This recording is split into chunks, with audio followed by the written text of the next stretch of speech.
Чугасского, может, да? Нет, ну, это другая. На Россия, да? Конечный, да? Очень. Идет? Да. Они спят.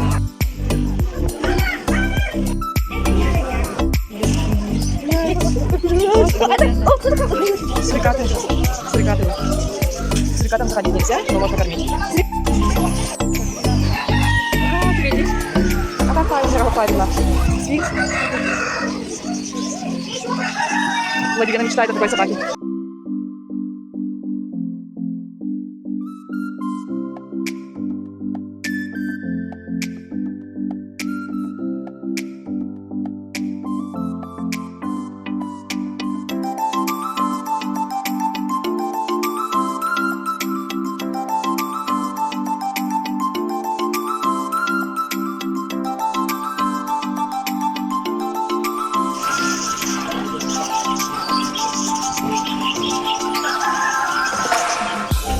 Да нет, прости, они точно подвесят, потому что они вот по тебе жирой, то есть. Они по тебе жирой.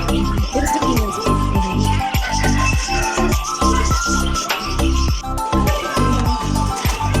Блин, извините, барыня, а там мама нахуй тебя любит. До них никто не доходит.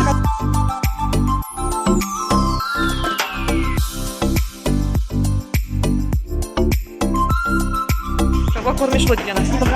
А почему именно ее выбрала? Ну, потому что не дети вообще нет, их никто не подходит. Ага, бедняжка, да, маленькая? Все подходят другим животным, а эти как раз вообще никто не подходит.